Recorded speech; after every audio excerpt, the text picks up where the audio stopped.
180 kilometre வேகத்தில் ஸ்ரீலங்கா நாடாளுமன்ற வீதியில் வந்த கார் ஒரே செகண்டில் நடந்த அதிர்ச்சி சம்பவம். உயிரிழக்க முன்னெடுத்த காணொளி கசிவு. 2 துண்டுகளான அதிசொகுசு கார். 19 வயதுடைய ஓட்டுநர் கைது. 2 பலி. ஜாலில் சந்தேகத்துக்கிடமாக உயிரிழந்த குழந்தை. தாயிடம் நடந்த விசாரணையில் வெளியான பரபரப்பு வாக்குமூலம். நடந்தது என்ன தெரியுமா? வைத்தியர் அர்ச்சுனா மன்னார் சென்ற விடயம் தொடர்பில் எம்பி அதிரடி முடிவு. மன்னாரில் பெரும் சர்ச்சையினை ஏற்படுத்திய இளம் தாயின் மரணம். தண்டனைக்கு உறுதியளித்த எம்பி. போலீஸ் அதிகாரி ஒருவரால் ஏமாற்றப்பட்ட இளம் பெண் எடுத்த விபரீத முடிவு.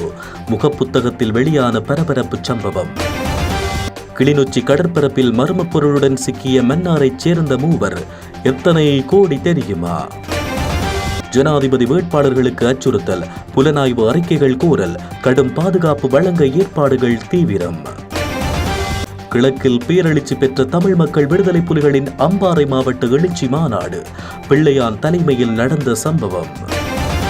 ஜாலில் நடந்த மாபெரும் கோவில் திருவிழா. அலை கடல் என திரண்ட மக்கள்.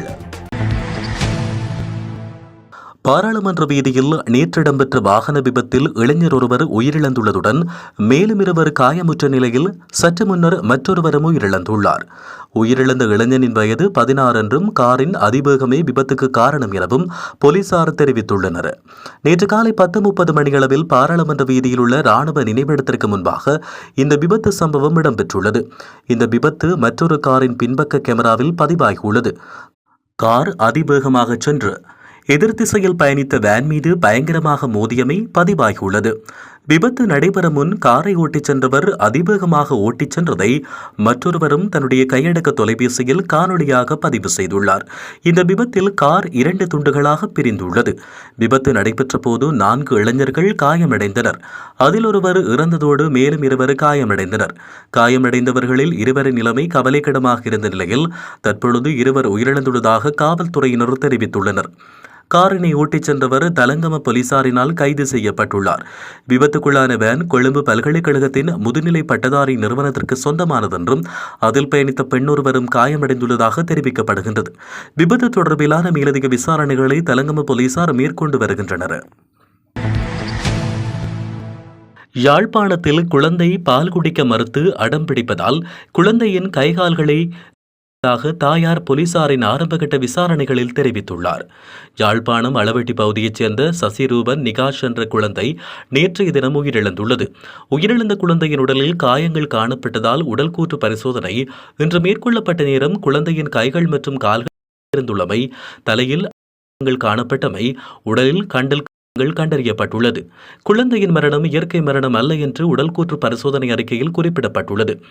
இந்நிலையில் குழந்தையின் தாயார், மரண விசாரணை அதிகாரி மற்றும் போலீசார் நடத்திய விசாரணைகளில் குழந்தை பால் குடிக்க மறுப்பதால் கைகள் காலாகவும், ஆனால் குழந்தையை நான் செய்யவில்லை எனவும் தெரிவித்தார். போலீசார் தாயை கைது செய்து விசாரணைகளை ஆரம்பித்து வருகின்றனர். இதே நேரம் குழந்தையின் தந்தையையும் குழந்தையை பராமரிக்க வீட்டிற்கு வந்து சென்ற பெண்ணொருவரையும் போலீஸ் காவலில் வைத்து விசாரணைகளை முன்னெடுத்துள்ளது. குழந்தையின் உடல் கூற்று பரிசோதனை அறிக்கை உள்ளிட்டவை நீதிமன்றத்தில் பாரப்படுத்திய பின்னரே நீதிமன்ற உத்தரவின் பேரில் குழந்தையின் சடலம் ஒப்படைக்கப்படும் என்றும் தெரிவிக்கப்படுகின்றது. மன்னார் மாவட்ட பொது வைத்தியசாலையில் அண்மையில் உயிரிழந்த இளம் தாயின் மரணத்தில் தவறு செய்தவர்கள் யாராக இருந்தாலும் தண்டிக்கப்படுவார்கள் என நாடாளுமன்ற உறுப்பினர் சார்ல்ஸ் நிர்மலநாதன் தெரிவித்துள்ளார். இந்த மரணம் தொடர்பிலான விசாரணைகள் நீதியான முறையில் இடம்பெறுகிறதா என்பது பற்றி அறிந்து கொள்வதற்காக நேற்றைய தினம் மாலை மன்னார் பொது வைத்தியசாலைக்கு திடீர் விஜயம் மேற்கொண்ட பின்னர் ஊடகங்களுக்கு கருத்து தெரிவித்த போது அவர் இதனை கூறியுள்ளார். குறிப்பாக அண்மையில் வைத்தியசாலையில் இடம்பெற்ற பட்டதாரியான இளம் குடும்ப பெண்ணின் மரணம் தொடர்பான விசாரணை நடவடிக்கைகள் தொடர்பில் கேட்டறிந்து கொண்டதோடு நடைபெறும் விசாரணைகள் பக்கச்சார்பற்றதாக இருக்க வேண்டும் என்பதை உறுதிப்படுத்த வேண்டும் என்றும் அவர் கேட்டுக் கொண்டுள்ளார். இதே நேரம் எதிர்காலத்தில் இப்படியான சம்பவங்கள் இடம்பெறாத வகையில் வைத்தியர்கள் மற்றும் வைத்தியசாலையின் ஊழியர்கள் பணியாற்ற வேண்டும் எனவும் மன்னார் வைத்தியசாலை பணிப்பாளரிடம் கோரிக்கை ஒன்றை முன்வைத்துள்ளார். அத்துடன் உயிரிழந்த இளம் தாயின் உடல் கூற்று பரிசோதனை கொழும்பில் நடைபெறுவதாகவும் அதற்குரிய முடிவுகள் இதுவரையில் கிடைக்கப்பெறவில்லை என்றும் அந்த உடல் கூற்று பரிசோதனை முடிவுகளை பொறுத்தே சட்ட நடவடிக்கைக்கு செல்வது தொடர்பில் முடிவெடுக்க முடியும் என்றும் வைத்தியசாலை பணிப்பாளரால் நாடாளுமன்ற உறுப்பினரிடம் தெரிவிக்கப்பட்டுள்ளது. மேலும் இந்த விஜயத்தின் போது மன்னார் மாவட்ட பொது வைத்தியசாலையின் பணிப்பாளர், வைத்தியர்கள், வைத்தியசாலை ஊழியர்கள் மற்றும் வைத்தியசாலை நிர்வாகத்தினர் கலந்து கொண்டிருந்தமை குறிப்பிடத்தக்கது. மட்டக்களப்பில் இளம் பெண்ணொருவர் தவறான முடிவெடுத்த சம்பவம் ஒன்று பெரும் அதிர்ச்சியினை ஏற்படுத்தியுள்ளது. இச்சம்பவம் தொடர்பில் மேலும் தெரிய வருகையில், குறித்த இளம்பெண் தன்னுடைய காதலனான போலீஸ் அதிகாரி தன்னை ஏமாற்றிவிட்டதாக தெரிவித்து கொண்டதாக தெரிய வந்துள்ளது.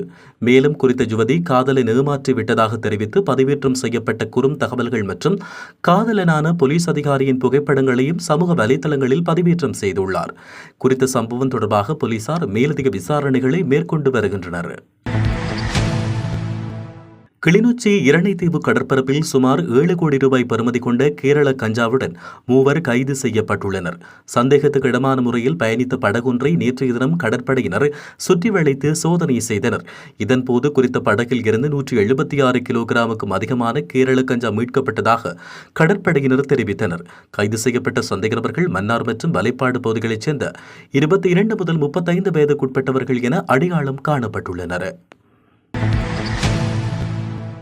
எதிர்வரும் ஜனாதிபதி தேர்தலில் போட்டியிடும் ஜனாதிபதி வேட்பாளருக்கு பாதுகாப்பு வழங்குவதற்கு முன்னர் அச்சுறுத்தல்கள் குறித்து ஆராய அனைத்து புலனாய்வு பிரிவுகளில் இருந்தும் புலனாய்வு அறிக்கைகள் கோரப்பட்டுள்ளன. வேட்பாளர்களுக்கு ஏற்பட்டுள்ள அச்சுறுத்தல் குறித்து தனித்தனியாக ஆய்வு செய்ய முடிவு செய்யப்பட்டுள்ளதாகவும் உளவுத்துறை தகவல்கள் தெரிவிக்கின்றன.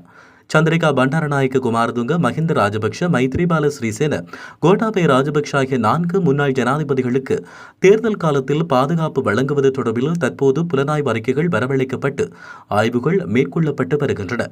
15ஆம் தேதிக்கு பின்னர் தற்போதைய வேட்பாளர்களுக்கு பாதுகாப்பு வழங்குவதற்கு அவர்கள் எதிர்நோக்கும் அச்சுறுத்தல் குறித்து ஆராய தனியான புலனாய்வு அறிக்கைகள் கோரப்பட்டுள்ளன. ஜனாதிபதி வேட்பாளர்களின் பாதுகாப்பிற்காக நியமிக்கப்பட்டுள்ள பாதுகாப்பு படைகளின் பிரதானி ஜெனரல் சபேந்திர சில்வா மற்றும் தேசிய புலனாய்வு பிரிவின் பிரதானி மேஜர் ஜெனரல் ருவான் குலதுங்க ஆகியோர் அடங்கிய குழு வேட்பாளர்களின் பாதுகாப்புக்கு ஏற்பட்டுள்ள அச்சுறுத்தல் குறித்து ஆய்வு செய்வதற்கு தேவையான நடவடிக்கைகளை எடுத்துள்ளது. தமிழ் மக்கள் விடுதலை புலிகளின் 2024 அம்பாறை மாவட்ட எழுச்சி மாநாடு சனிக்கிழமை காலை முதல் மாலை வரை காரைதீவு கலாச்சார மண்டபத்தில் தமிழ் மக்கள் விடுதலை புலிகள் கட்சியின் பிரதி செயலாளர், கட்சியின் அம்பாறை மாவட்ட இணைப்பாளர் ஜோகராஜா சந்திரகுமார் தலைமையில் இடம்பெற்றது.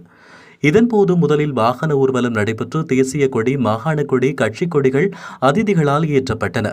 தொடர்ந்து மங்கள விளக்கேற்றல் நிகழ்வில் தமிழ் மக்கள் விடுதலை புலிகள் கட்சியின் தலைவரும் கிராமிய வீதிகள் அபிவிருத்தி ராஜாங்க அமைச்சரும் மாவட்ட ஒருங்கிணைப்பு குழு தலைவருமான சிவனேசத்துறை சந்திரகாந்தன் பிள்ளையான் கலந்து சிறப்பித்தார்.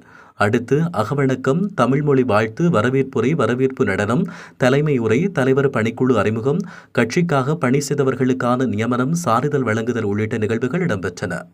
மேலும் நிகழ்வில் கொள்கை பிரகடனம் வாசித்தல் தமிழ் மக்கள் விடுதலை புலிகள் கட்சியின் அரசியல் துறை செயலாளர் மா ராஜேந்திரன் சின்னாமாசர் மேற்கொண்டதோடு கொள்கை அறிக்கை வெளியீட்டையும் மேற்கொண்டிருந்தார். தொடர்ந்து கட்சியின் பிரதம பொருளாளர் தேவராசா, கட்சியின் பொதுச் செயலாளர் பிரசாந்தன், மட்டக்களப்பு மாவட்ட அபிவிருத்தி குழு தலைவரின் பிரத்யேக செயலாளரும் தமிழ் மக்கள் விடுதலை புலிகள் கட்சியின் தேசிய அமைப்பாளருமான தம்பிராஜா தஜீபரன் உள்ளிட்ட கட்சியின் முக்கியஸ்தர்கள் பலர் இதில் கலந்து கொண்டிருந்தனர். வரலாற்று சிறப்புமிக்க மாவட்டபுரம் ஸ்ரீ கந்தசுவாமி ஆலய தீர்த்த திருவிழா இன்று காலை பக்தி பூர்வமாக இடம்பெற்றது. இன்று அதிகாலை மாவட்டபுரம் ஸ்ரீ கந்தசுவாமி ஆலயத்தில் இருந்து முருகப்பெருமான் வள்ளி தெய்வானை சமேதராகவும், கேரிமலை நகுலேஸ்வரர் ஆலயத்தில் இருந்து நகுலேஸ்வரர் சமேதர நகுலாம்பிகை விநாயகர் மற்றும் முருகப்பெருமான் வள்ளி தெய்வானியுடன் கேரிமலை முத்துமாரியம்மன் ஆலயத்தில் இருந்து முத்துமாரியம்மனும் எழுந்தருளி கேரிமலை புனித கண்டகி தீர்த்தத்தில் மாவட்டபுரம் ஸ்ரீ கந்தசுவாமி கோவில் தீர்த்த திருவிழா சிறப்பாக இடம்பெற்றது. 25 நாட்கள் கொண்ட ஆலய மகோற்சவத்தில் இன்று இடம்பெற்ற தீர்த்த திருவிழாவுடன் மாலை நேரம் கொடியிறக்கமும் நடைபெறும்.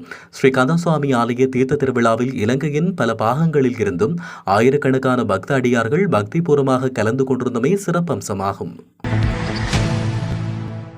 180 கிலோமீட்டர் வேகத்தில் ஸ்ரீலங்கா நாடாளுமன்ற வீதியில் வந்த கார் ஒரே செகண்டில் நடந்த அதிர்ச்சி சம்பவம். உயிரிழக்க முன்னெடுத்த காணொளி கசிவு. 2 துண்டுகளான அதிசொகுசு கார். 19 வயதுடைய ஓட்டுநர் கைது. 2 பலி. ஜாலில் சந்தேகத்துக்கிடமாக உயிரிழந்த குழந்தை. தாயிடம் நடந்த விசாரணையில் வெளியான பரபரப்பு வாக்குமூலம். நடந்தது என்ன தெரியுமா?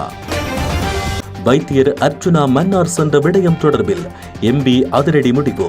மன்னாரில் பெரும் சர்ச்சையினை ஏற்படுத்திய இளம் தாயின் மரணம்.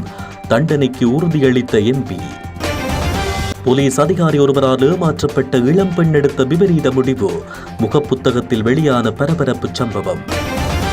கிளிநொச்சி கடற்பரப்பில் மர்மப் பொருளுடன் சிக்கிய மன்னாரைச் சேர்ந்த மூவர். எத்தனை கோடி தெரியுமா? ஜனாதிபதி வேட்பாளர்களுக்கு அச்சுறுத்தல், புலனாய்வு அறிக்கைகள் கோரல், கடும் பாதுகாப்பு வழங்க ஏற்பாடுகள் தீவிரம். கிழக்கில் பேரெழுச்சி பெற்ற தமிழ் மக்கள் விடுதலை புலிகளின் அம்பாறை மாவட்ட எழுச்சி மாநாடு. பிள்ளையான் தலைமையில் நடந்த சம்பவம். ஜாழில் நடந்த மாபெரும் கோவில் திருவிழா. அலை கடலென திரண்ட மக்கள்.